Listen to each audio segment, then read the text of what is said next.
৩-১ দরিয়া বিবি আগে। জননী শওকত ওসমান ৩-১ দরিয়া বিবি আগে। দরিয়া বিবি আগে আশপাশে ২টি ভিটা ছাড়া আর কারো বাড়ি যাইত না। তা নিজেরও লজ্জা করিত। তা ছাড়া ছিল আজহারের ভয়। এমনি শান্ত মানুষ, কিন্তু বেশরিয়তি দেখিলে আর রক্ষা ছিল না। স্বামীর অনুপস্থিতিতে সাংসারিক প্রয়োজনে দরিয়া বিবিকে অন্য পাড়ায় যাইতে হয়। আমিরন চাচির বাড়ি পাড়ার এক টেরে। পথে এত ঝোপ জঙ্গল, আর এই সড়ক প্রায় নির্জন থাকে, কারণ লোক চলাচল কম। দরিয়া বিবির পর্যন্ত ভয় হয়। তাই সঙ্গে আমজাদকে লইত। নইমা মা ছাড়া ঘরে থাকে না, সেও প্রায় সঙ্গে যায়। আমজাদের এই পথে হাঁটিতে খুব আরাম লাগে। সে এই জন্য মাঝে মাঝে আমিরন চাচির বাড়ি চল বলিয়া দরিয়া বিবির কাছে বায়না ধরে। চাচির বাড়ির আরও আকর্ষণ ছিল, আমিরন চাচি ঘরে ছেলেদের জন্য মোয়া নাড ১-৭-৬ কিছু না কিছু সব সময় মজুদ রাখে। আর আম্বিয়া মেয়েটি বড় প্রাণবন্ত। সেখানে গেলে মেয়েদের গল্পের অবসরে বেশ কিছুক্ষণ খেলা করা যায়। আমজাদ সেদিন জিদ ধরিয়া দরিয়া বিবিকে চাচির বাড়ি লইয়া গেল। হাতে বিশেষ কাজ নাই। দরিয়া বিবির কোনো আপত্তি ছিল না। সেখানে গেলে মন কিছু হালকা হয়। আমিরন চাচি গুরুকে এইমাত্র জাপ দিয়া হাত ধুইতেছিল। হঠাৎ দরিয়া বিবি ও ছেলেদের দেখিয়া স্মিতহাস্যে সাদর অভ্যর্থনা জানাইল, এসো বুবু এসো। আরে আজ আমজাদ চাচা, নইমা খালা শুদ্ধ এসেছ। ও আম্বিয়া, বেরিয়ে আয়।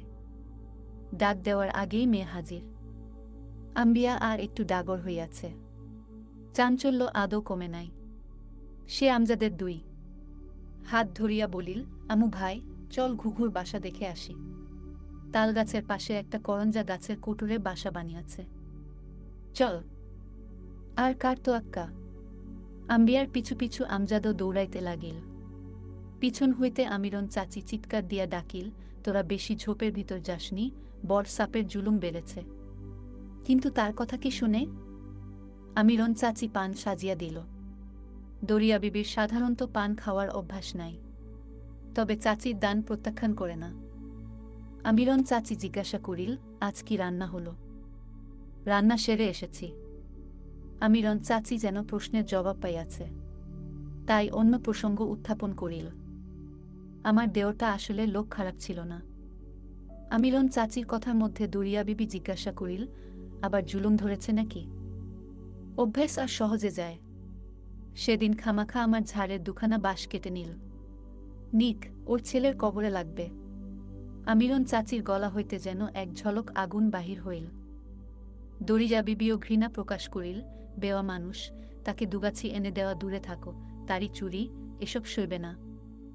ওদের সয়। পরের মেরে মেরে বড় হচ্ছে। এদিকে লেফাফা ঠিক আছে, আজকাল আবার মসজিদের মুয়াজ্জিনগিরি করে। নইমার চোখ দিয়া পানি পড়ে। সে দৌড়াদৌড়ি আর ভালোবাসে না। চাচি ২টি মোয়া দিয়াছিল, সে তা চিবাইতে ব্যস্ত। বোধহয় গলায় বাঁধিয়াছিল, তাই চাচির নিকট পানি চাহিল। কথায় ছেদ পড়িল। দরিয়া বিবি তখন চাচির উঠানের চারিদিকে চাহিয়া থাকে। এখানে আসিলে সত্যি বুকে জোর পাওয়া যায়। বিধবা মানুষ, অথচ সংসার বেশ চালাইয়া যাইতেছে। উঠানটি নিখুঁত পরিষ্কার থাকে। আশেপাশে সজি আনাজের গাছ। গত বছর চাচি একটি লেবু গাছ লাগাইয়াছিল, তাও পত্রসম্ভারে বাড়িয়া উঠিয়াছিল। সংসার বড় নয়, এই জন্যই আমিরন সামাল দিতে পারে। দরিয়া বিবি ভাবিতে লাগিল। আমিরন চাচি পানির গ্লাস নয়মার হাতে দিল। ওর জন্য আবার গ্লাস দিয়েছ, এখনই ভাঙবে। দরিয়া বিবি সাবধান করিল। আমিরন চাচি আপত্তি জানাইল, আমি ধরে আছি। ঘরে কি বা আছে বুবু? এই গ্লাসটা তোমার ভাই তখন বেচে হরিশপুরের মেলা থেকে এনেছিল। আমার ঘরেও সব ভেঙেছে। পুরাতন কাচের ২-৪টে জিনিস আছে, তুলে রেখেছি। কেউ মানুষজন এলে বের করতে হয়। দরিয়া বিবি সায় দিল। আমিরন চাচির সময় কম। বিকালে গরু বাছুরের খবরদারিতে বহু সময় যায়। সাজসজির গাছ আছে আশপাশে, পানি না দিলে চলে না। চাচি তাই দ্রুত কথা বলিতেছিল। আজ মোনাদির কি আজহারের প্রসঙ্গ আমিরন চাচি মুখ দিয়া বাহির করিল না, পাছে দরিয়া বিবি কষ্ট পায় বা হঠাৎ কেঁচো খুঁড়িতে সাপ বাহির হয়। কিন্তু কথা প্রসঙ্গে এই সাপই ছবল তুলিল। আমিরন চাচি বলিতেছিল, বুবু একা মানুষ হলে আমি কি ভয় পেতাম, তেমন ডরানেওয়ালি মায়ে পয়দা করেনি। কিন্তু ওই যে এক গলার কাটা রয়েছে। দরিয়া বিবি কথাটা ঠাহর করিতে পারিল না সহজে। গলার কাটা। বিস্ময় প্রকাশ করিয়া সে চাচির মুখের দিকে তাকাইল। আমিরন চাচি হাসিয়া উঠিল। তুমি আমার গলার কাটা দেখনি বলিয়া আবার হাসিতে লাগিল।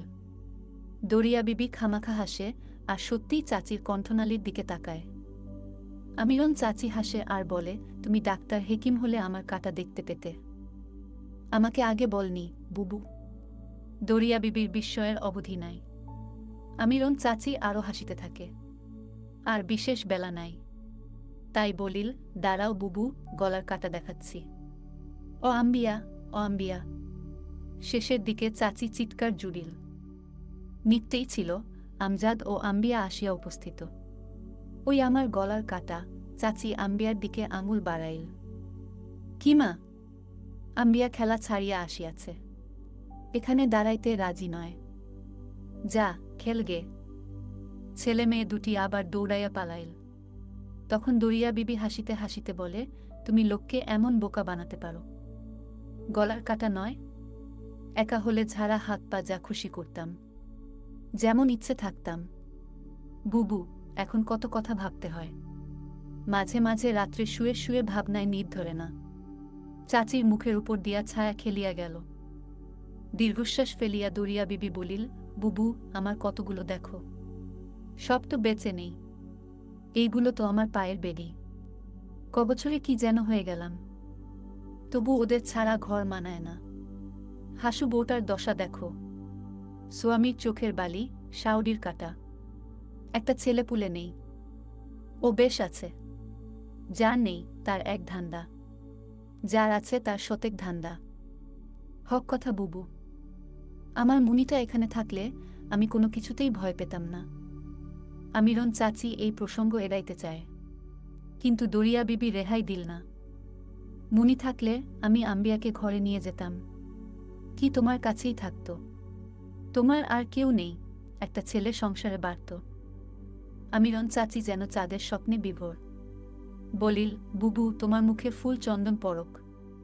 আহ, আমার কি সে কপাল হবে। তুমি রাজি হলেও খা ভাই, তোমার উঁচু খা বংশ, তালপুকুর ঘটি ডোবে না। বেশ ব্যঙ্গসুরে দরিয়া বিবি বলিল, আমার ছেলের বিয়ে দিলে কে কি বলবে, সে তো আর মোনাদিরের বাপ নয়। আমিরন চাচি বড় খুশি হয়, কিন্তু মিথ্যা কল্পনা তা উপলব্ধি করেও। কিন্তু ছেলেটা চলে গেল। দরিয়া বিবি বড় বিষণ্ণ হইয়া পড়িল। আমিরন চাচি তাড়াতাড়ি ছেলেদের ডাকিয়া নাট খাওয়াইল। সেই হট্টগোলে সহজ আবহাওয়া ফিরিয়া আসে। সন্ধ্যা হইতে আর দেরি নাই। দরিয়া বিবি কাজের মর্যাদা জানে। চাচিকে সে ছুটি দিল। পৃথিবী কত বড়, পালকি জানালার ফাঁক দিয়া কতটুকু আর দেখা যায়। ঝোপে ঝোপে এই সড়ক পথে হাঁটিবার সময় আমজাদের মতো দরিয়া বিবিও অদ্ভুত আস্বাদ পায়। গা ঢাকা সন্ধ্যা উত্তীর্ণ। জঙ্গলে জঙ্গলে তখন জোনাকিরা প্রদীপ কাড়াকাড়ি শুরু করিয়াছিল। ৩-২ চন্দ্র একরাশ তারি গিলিয়া বাড়ি ফিরিতেছিল। ভিটার কাছাকাছি আসিতে দেখা গেল তার ঘাড়ে একটি আধপোড়া চেলা কাঠ। শ্মশান হইতে চন্দ্র তুলিয়া লইয়াছিল তা আর বুঝিতে দেরি হয় না। দুপুর বেলা মাঠে কেউ থাকে না। এতক্ষণ আত্মমনে চন্দ্র গান করিতেছিল, কিন্তু বাড়ির কাছে হঠাৎ গান বন্ধ হইয়া গেল। গায়ক পর মুহূর্তে যোদ্ধা সাজিয়াছে। কোটাল পোড়া চেলা কাঠখানি বাই বাই শব্দে ঘুরাইতেছে আর মুখে হট যাও রব।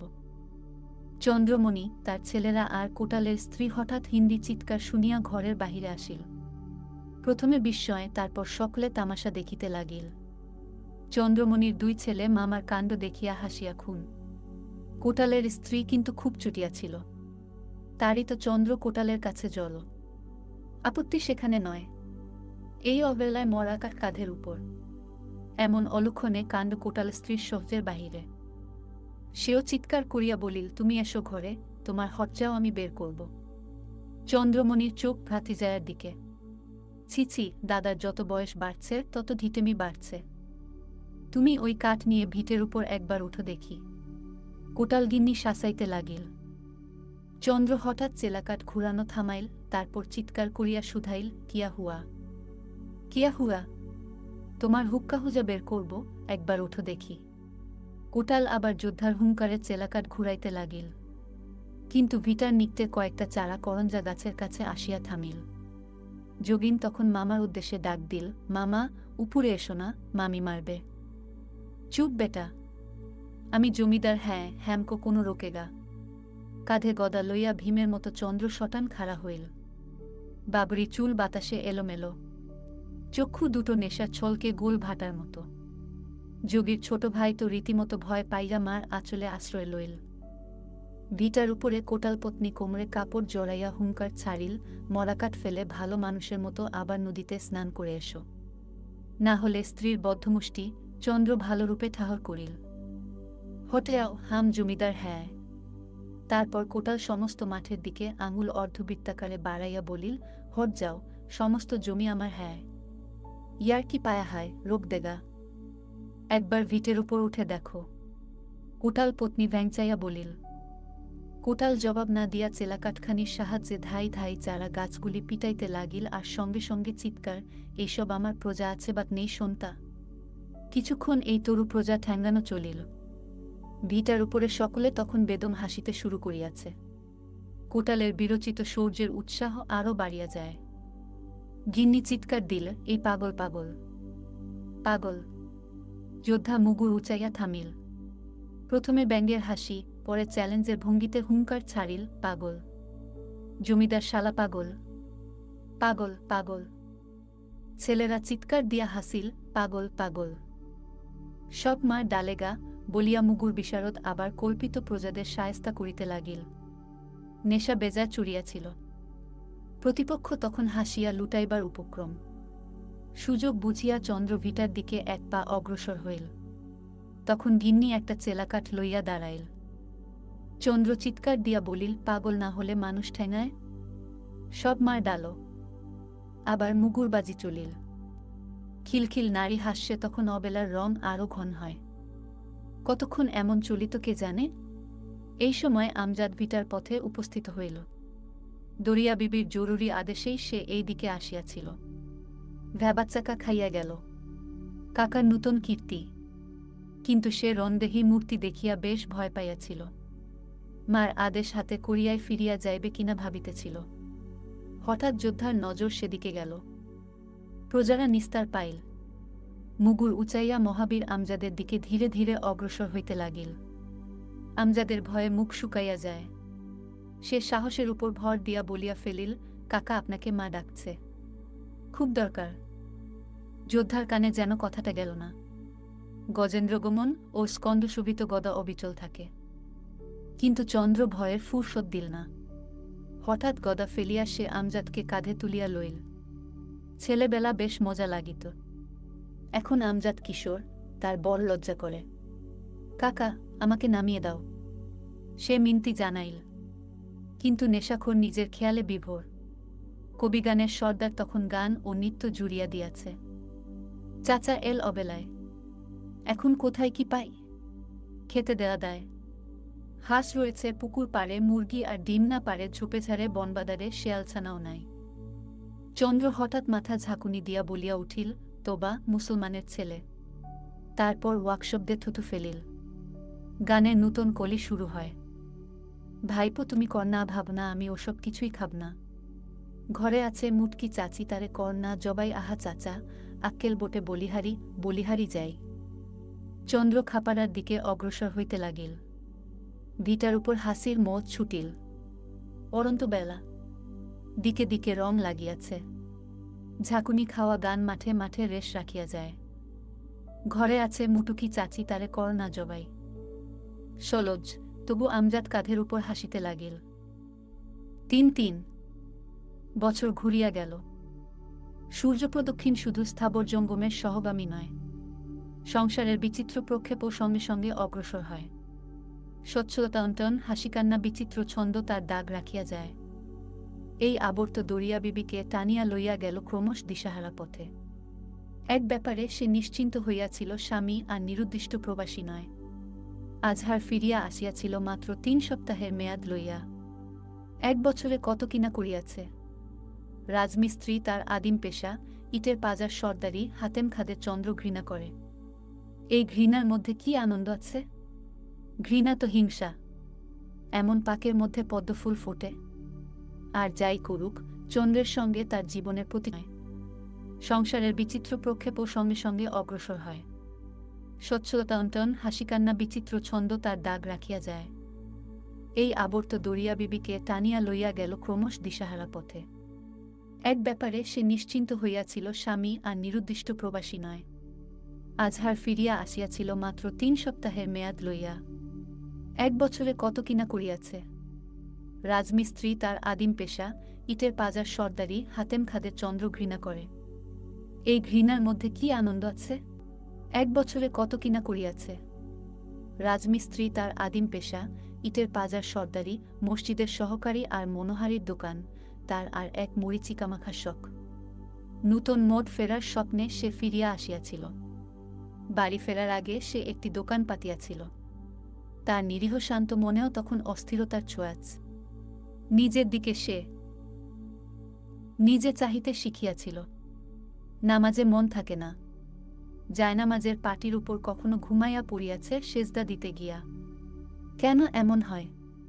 কোটাল চন্দ্র তো বিধর্মী, তার চেয়েও দুঃখী, কিন্তু সে আনন্দের অধিকারী। জীবনের ঝাপটা তার পাখনাকে পঙ্গু করিতে পারে নাই। অথচ সে বুকের ভিতর বাঁচা ও সংসার গোছানোর হাজার তৃষ্ণা লইয়া কলেপড়া মুশিকের মতো পরিত্রাণের আশায় দিকবিদিক ছুটাছুটি করিতেছে। সকলের রুজি দেনেওয়ালা আল্লাহর উপর তার বিশ্বাস কতটুকু? আজহার ক্লান্ত অবসর সময়ে নিজের কাছে এইসব প্রশ্নের জবাব খুঁজিত। শেষ দিনে হঠাৎ দাম লইয়া এক খরিদ্দারের সঙ্গে ঝগড়াই করিয়া বসিল। পরদিন দোকান বিক্রয় হইয়া গেল। আবার গ্রামেই সে ফিরিয়া যাইবে। চন্দ্রের কাছে জিজ্ঞাসা করিবে, বাঁচার আনন্দ সে কোথা হইতে পায়? রহিম বখশ হাতেম খাদের চন্দ্র ঘৃণা করে। এই ঘৃণার মধ্যে কি আনন্দ আছে? ঘৃণা তো হিংসা। এমন পাকের মধ্যে পদ্মফুল ফোটে।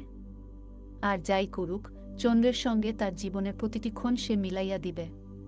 সে তারি খাক, নাচুক বা গান করুক, তা দেখার আবশ্যক নাই আজহারের। আজহার বুকে নূতন জোর পাইয়াছিল। মাঠের মাটির সঙ্গে সে কেন প্রবঞ্চনা করিবে না আর? জীবনের বোঝাপড়া হোক আবার। চন্দ্রের সঙ্গ আজহারকে উতল করিয়া তুলিয়াছিল। কিন্তু গ্রামে সে তো একা আসিল না। জেলা জেলার ঘোরার ফলে বাঁকুড়ার দুরন্ত ম্যালেরিয়া আগেই দেহে বাসা বাঁধিয়াছিল। মাঝে মাঝে ভুগিতে হইত। পথেই নূতন প্রতিক্রিয়া শুরু। শেষ অঙ্ক মহেশটাঙ্গায় অভিনীত হইল মাত্র। নিরীহ ইমানদার মানুষ, এই জন্য সমশ্রেণীর বন্ধুদের নিকট হইতে এই কয়েকদিন আজহার সহানুভূতি কম পায় নাই। চন্দ্র কোটাল প্রায়ই বসিয়া থাকিত ঘণ্টার পর ঘণ্টা। বাক্যালাপ হইত নামমাত্র। তবু তার উপস্থিতির কামাই ছিল না। রোগ ক্রমশ বাড়িতে থাকিলে এক মন্দিরে ঠাকুরের কাছ হইতে চন্দ্র গাছের শিকড় আনিয়া আজহারের হাতে বাঁধিয়া দিল। অন্য সময় কত আপত্তি করিত, হয়তো দুইজনের মধ্যে চটাচটি হইয়া যাইত। কিন্তু মৃত্যুপথযাত্রী আজহার আর এক মানুষ। চন্দ্রের নিকট নিজেকে সঁপিয়া দিতেই তো সে গ্রামে আসিয়াছিল। এই বাড়িতে আসিলে চন্দ্রের ছোঁয়াচ হাসি কাহাকে না স্পর্শ করিত। কিন্তু চন্দ্র আজকাল ভয়ানক গম্ভীর। একদিন দমভর তাড়ি খাইয়া আসিয়াও সে চুপচাপ বসিয়াছিল। কারো প্রশ্নের কোনো জবাব দেয় নাই। তারপর আপন মনেই বাড়ি ফিরিয়া গিয়াছিল। এই সংসারের ভবিষ্যৎ যেন এখনই তার সম্মুখে জিজ্ঞাসাচিহ্নের মতো খাড়া। সহানুভূতি এমনকি ইয়াকুবের কাছেও সীমাতীতভাবে পাওয়া গেল। সে ৫ মাইল দূর হইতে পালকি করিয়া পাস করা ডাক্তার আনিল। তখন শেষ অবস্থা। ডাক্তার কোনো আশা দিতে পারিল না। দরিয়া বিবির একদাঁতে যেন উবিয়া গিয়াছিল। অবশ্য গৃহস্থালীর কাজ ও সেবার কোনো ত্রুটি ছিল না। সে কাজের ফাঁকে ফাঁকে রোগীর বিছানার পাশে আসিয়া বসিয়া থাকিত। কিন্তু আজহার নির্বিকার। নিজের প্রয়োজন সম্বন্ধে তার কোনো সচেতনতা ছিল না। দরিয়া বিবির দিকে একবার চোখ তুলিয়া চাহিয়াও দেখিত না সে। পাষাণের মতো নিঃশ্বাস খোলা দুই চোখ আর দেখার কাজে লাগে না, যেন এখন তা চিরন্তন হাতিয়ার। দরিয়া বিবি কোনো কিছু জিজ্ঞাসা করিলে হানারবে তার পরিসমাপ্তি হইত মাত্র। এই নীরবতা দরিয়া বিবিকে ভয়ানক চঞ্চল করিয়া তুলিয়াছিল। স্বামীর কাছে নইমা বা আমজাদকে ঘন ঘন পাঠাইত। কথা হইত শুধু নইমার সঙ্গে, সেই যেন শুধু তার সব কথা বুঝিতে পারে। দরিয়া বিবি পিতা ও কন্যার কথোপকথনকালে উপস্থিত হইত। আজহার তখন নীরব। দরিয়া বিবি পাশে বসিয়া উঠিয়া আসিত ও অলক্ষে চোখের পানি মুছিত। কত দায়িত্ব পিছনে পড়িয়া থাকিল, এই চিন্তা কি একবারও তোমার মনে জাগে না? দরিয়া বিবি ভাবিত সে জিজ্ঞাসা করিয়া দেখিবে, কিন্তু মুখ ফুটিয়া কিছুই বলিত না। আজহারের গলায় কেমন ঘর ঘর শব্দ হইতেছিল। আজকাল সারারাত্রি পিদিম জ্বলে। দরিয়া বিবি উঠিয়া তখন জিজ্ঞাসা করিল, কষ্ট হচ্ছে? না। তারপর আজহার দরিয়া বিবির মুখের দিকে চাহিয়া বলিল, আমুর মা, আমি। কথা থামিয়া গেল। দরিয়া বিবি তখন জিজ্ঞাসা করিল, তুমি আমাকে কিছু বলবে? মাথা নাড়িয়া আজহার সম্মতি জানাইল ও পলকহীন চোখে স্ত্রীর দিকে চাহিয়া রহিল। কিছুক্ষণ সময় অতিবাহিত হইল। অধীর দরিয়া বিবি সস্নেহে মাথায় হাত বুলাইতে শুধাইল, কিছু বলবে? আজহার কোনো কথা বলিল না। শীর্ণ হাতখানি দরিয়া বিবির হাতের দিকে বাড়ানোর পথে আবার মুষ্টিবদ্ধ করিয়া লইল। চোখ তেমনি পলকহীন। রোগীর শ্বাস প্রশ্বাসের শব্দ ছাড়া ঘরে আর কোনো প্রতিধ্বনি ছিল না এই নীরবতার মুখোমুখি। এখনই এই ঠোঁট হইতে কথা ঝরিবে। দরিয়া বিবি আকুলি বিকুলি করিতে লাগিল, কিন্তু আর কোনো কথা বলা হইল না। জীবনযোদ্ধা পৃথিবীর কাছ হইতে ইত্যবসরে ছাড়পত্র পাইয়াছিল। শুধু চোখ দুটি তখন সজীব। দরিয়া বিবি তাহা বুঝিতে পারে নাই। মৃত স্বামীর চোখের দিকে দৃষ্টি পাতিয়া সে চাহিয়া রহিল, চাহিয়া রহিল। ৩-৪ আমিরন চাচি যুক্তি দিয়াছিল, আরও হাঁস মুরগি বকরি খাসি পুষো বুবু, কোনো রকমে দিন চলবেই। তোমার ভাই মারা যেতে আমিও চোখে আন্ধার দেখেছিলাম। এখন বুক বাঁধতে হবে, ভাবনা করলে তো দিন যাবে না। দরিয়া বিবি কথায় সায় দিয়াছিল, কিন্তু তার পক্ষে বাধা অনেক। সে পর্দানসীনা, কাছে মাঠ নাই। আমজাদ লেখাপড়া আগেই ছাড়িয়া দিয়াছিল। গরুবাছুর মাঠে লইয়া যাইতে নিমরাজি। ইলেমের এমনই প্রভাব। আজহারকে সে খুব ভয় করিত, তাই মুখের উপর কোনো জবাব দেওয়ার সাহস পাইত না। এখন সে বেপরোয়া। চাষাবাদ তার ভালো লাগে না।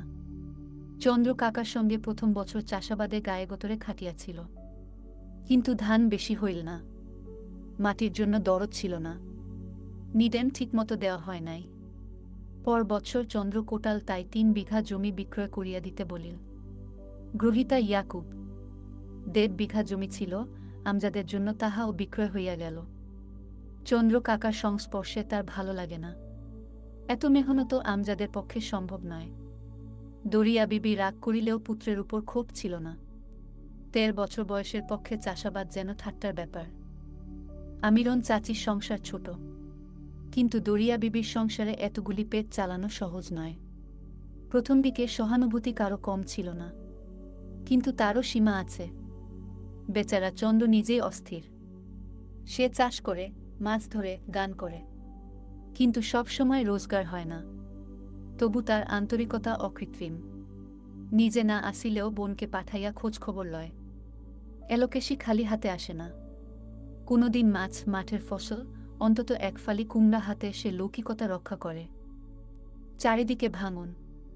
নইমার চোখে আজকাল খুব পিছুটি জমে। চোখে ভালো দেখে হয়তো অন্ধ হইয়া যাইবে। ইয়াকুব মাঝে মাঝে চিরাচরিত আডম্বরে আসে।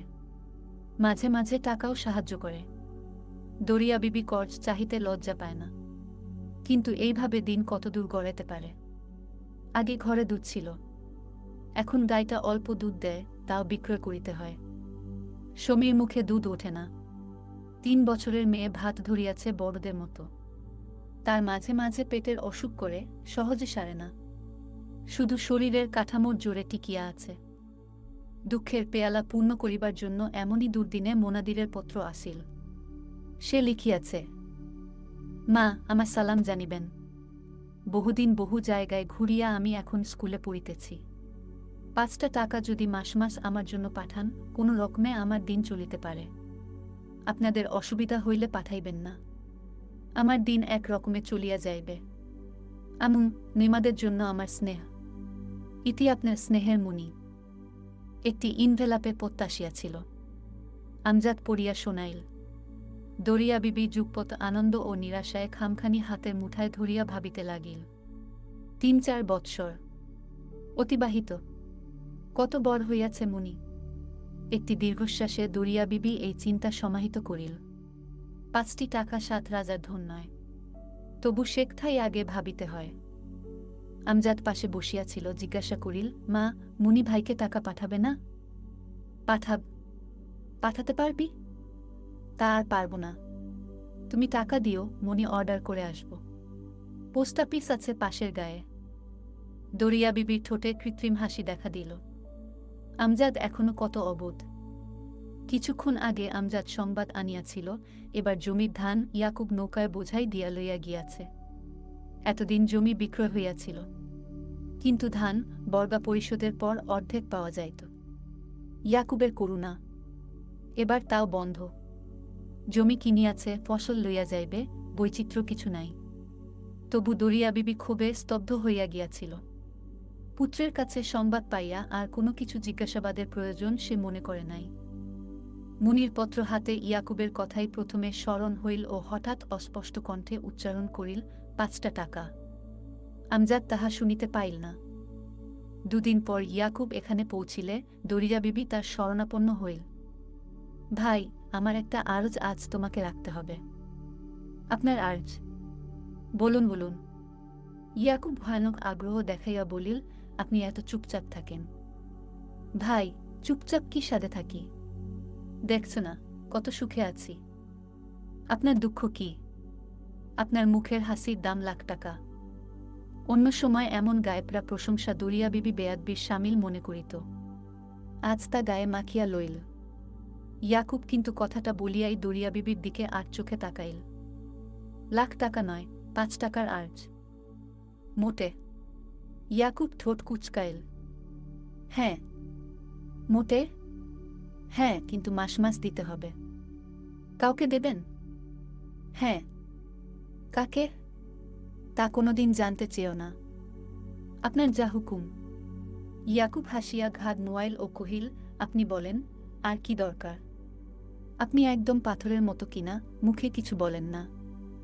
আজ ধান নিয়ে গেলাম। কই, কিছু তো বললেন না। তোমার জমির ধান তুমি নিয়ে গেছ। কি আবার বলতে হবে? দরিয়া বিবির কণ্ঠে মোলায়েম ব্যঙ্গের সুর। কেন বলবেন না? আপনারা আমার আপনজন।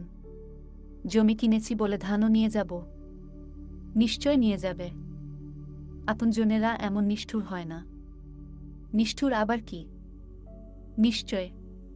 জিজ্ঞেস করতে তো পারতেন, কেন ধান নিয়ে গেলাম। থাক সে কথা, এখন আমাকে বলতে হয়। ঘরে আমার 2টি গোস্তের ঢিবি আছে। ইয়াকুব একগাল হাসি মুখ হইতে খালাস করিয়া বলিল, তাদের চোখ টাটায়। জমি কিনেছি অথচ ঘরে ধান যায় না। এবার তাই নিয়ে গেলাম। এই নিন ধানের টাকা। ইয়াকুব পকেট হইতে 25 টাকা বাহির করিল। এখন বাজার দর 2.5 টাকা। 10 মণ ধান হয়েছিল। দরিয়া বিবি ইয়াকুবের দিকে তাকাইল। কৃতজ্ঞতার এমন দৃষ্টি কেহ কোনোদিন দরিয়া বিবির চোখে দেখে নাই। ইয়াকুব মানিব্যাগ হইতে আবার 5 টাকার একটি নোট বাহির করিল। এই নিন, আমি মাসে মাসে এই টাকাটাও দেব। দরিয়া বিবি হাত পাতিয়া গ্রহণ করিল। ভাবি, আমাকে আপনজন মনে করবেন। দরিয়া বিবি তার কোনো জবাব দিল না। ইয়াকুবের দিকে সোজাসুজি তাকাইল মাত্র। সে ভয়ে চোখ নামাইয়া লইল। ইয়াকুবের হালচাল রাত্রে সুইজা দরিয়া বিবি তোলপাড় করিতে লাগিল। বালিশের নিচে নোটখানি এখনো চাপা। অন্ধকারে হাত দাইয়া দরিয়া বিবি নোটখানি নিজের চোখের উপর চাপিয়া ধরিল। ভয়ানক কান্না পাইয়াছিল তার। চোখের পানি শুষিয়া লইতে এমন কাগজেরই যেন দরিয়া বিবির প্রয়োজন বেশি। 3-5 পোস্ট অফিস হইতে আমজাদ একটি খাম কিনিয়া আনিয়াছিল। দরিয়া বিবি বলিল, একটা চিঠি লিখে দে আমু, তোর মুনি ভাই যেন তাড়াতাড়ি আসে। আমজাদ পত্র লিখিতে বসিল। এমন সময় হাসুবো হাজির হইল। দরিয়া বিবি জিজ্ঞাসা করে, হাসুবো, আর যে এদিকে এলে না? 10-12 দিন হল। সন্তর্পিত হাসুবো চারদিকে চাহিয়া লইল, যেন তার আওয়াজ বেশি দূর না পৌঁছায়, অথবা কেউ আছে কিনা। পরে ফিসফিস শব্দে বলিল, শাওরির মেজাজ জানো না বুবু? এদিকে এলেই চটে। আর ছেলে হয়নি। আর খোঁটা ধরে শুরু করবে হাজার কাল্লাম। কখন আসি, বুবু? সাকের ভাই কোথায়? তার ভাবনাতেও অস্থির ছিলাম। আবার কোনো জমিদারের জমি দখলে গিয়েছিল। মানা করতে পারো না? মানা শোনে কই? এবার পায়ে চোট লেগেছে। চুন হলুদ করে দিলাম কাল। আজ ভালো আছে। 7-8 দিন গিয়েছিল। এই জন্যেও ভেবে ভেবে অস্থির। চাই মন ভালো না থাকলে কি কোথাও বেরুতে ইচ্ছে করে? হাসুবো দরিয়া বিবির দিকে জিজ্ঞাসু নেত্রে তাকাইল। সহানুভূতি জানাইল দরিয়া বিবি, তা ঠিক। মন ভালো না থাকলে খাটপালঙ্কে শুয়েও সুখ নেই। অতঃপর আমজাদের দিকে মুখ ফিরাইয়া বলিল, আমু, আর অন্য কোনো কথা লিখিস নে। শুধু আমার কথা লেখ। আর আমরা ভালো আছি। আমজাদ পেন্সিল চালাইতে চালাইতে জবাব দিল, আচ্ছা মা। হাসুবো জিজ্ঞাসা করিল, কাকে চিঠি দিচ্ছ বুবু? আমার মুনিকে। মুনির খবর পেয়েছ? হ্যাঁ। শোভহান আল্লাহ। আমু চাচা, আমার দোয়া লিখে দিও। হাসুবো বড় উৎফুল্ল হইয়া উঠিল। পরে বলিল, কি সুন্দর ছেলে। অমন না হলে মায়ের কোল জুড়ায়। আমার বুক জ্বলতেই রইল। হাসুবো। দরিয়া বিবি দীর্ঘনিশ্বাস ফেলিয়া বলিল, বুবু, তোমার ধন তোমার বুকেই ফিরে আসবে। দেখ, আমার কথা নিশ্চয় সত্যি হবে। আমার মন বলছে। সোনাকপালি, তোমার মুখে কাটা যায়। তা যদি হয়, আমি এই অকুলেও কুল পাই। ঠিক তোমার হকের ধন ফিরে আসবে। 15 বছর বয়স। এখন কত বড় হয়েছে। আজ কবছর চোখের দেখা দেখতে পাইনি। দরিয়া বিবির কাতর দৃষ্টি হাসুবউকে স্পর্শ করিল। দুইজনে একে অপরের দিকে তাকায়। আমজাদের লেখা শেষ হয়ে গেছে? হ্যাঁ। তবে আবার কি লিখবি? লিখে দেব, আব্বা ইন্তেকাল করেছে। ধমক দিয়া উঠিল দরিয়া বিবি, না, ওসব লিখতে হবে না। আচ্ছা। শান্ত আমজাদ যেন ঠান্ডা হইয়া গেছে এমন উচ্চারণের ভঙ্গি। হাসুবু উঠিয়া বলিল, এখন যাই বুবু। আমু চাচা, আমাকে একটু এগিয়ে দাও। আমজাদ খুব রাজি। সে হাসুবুর অনুসরণ করিল। ভিটার নিচে সড়কের উপর দুইজনে দাঁড়াইল। গোধূলির ছায়ায় চারদিক বিষণ্ণ। হাসুবুর গা এমন ঝুপে ঝাড়ে সত্যি ছমছম করে। মহেশডানা জঙ্গল বলিলেই চলে। নিচের পথের সাদা সাদা রেখা আবছা। দুপাশে ঝিঝি ডাকা অনেকক্ষণ শুরু হইয়াছে। আমজাদের পিছনে হাসুবো। কি দূর অগ্রসর হইলে বউ আমজাদের হাত ধরিয়া বলিল, চাচা, আমার দোয়া লিখে দিয়েছ? দিয়েছি, হাসু চাচি। সত্য? কিরা দিচ্ছি আমার গা ছুঁয়ে বল। আমজাদ হাসুবোর কাজ ছুঁইয়া বলিল, দিয়েছি দিয়েছি দিয়েছি, 3 সত্যি। হাসুবো খুব খুশি হইয়া বলিল, কাল এসো চাচা, তোমার জন্য ক্ষীর বানিয়ে রাখব। আচ্ছা, আসব। আর মুনির চিঠি এলে খবর দিও, দেরি করো না চাচা। হাসুবোর অনুরোধ ভঙ্গি বড় অদ্ভুত দেখায়। এবার তুমি যাও। এখন আমি বাড়ি যেতে পারব। পথে সাপ দেখে যাস, বাপ। আমজাদের নিজেরই ভয় লাগিতেছে এবার। জবাব দেওয়ার জন্য সে আর বিলম্ব করিল না। তার সবচেয়ে বেশি ভয় সাপের।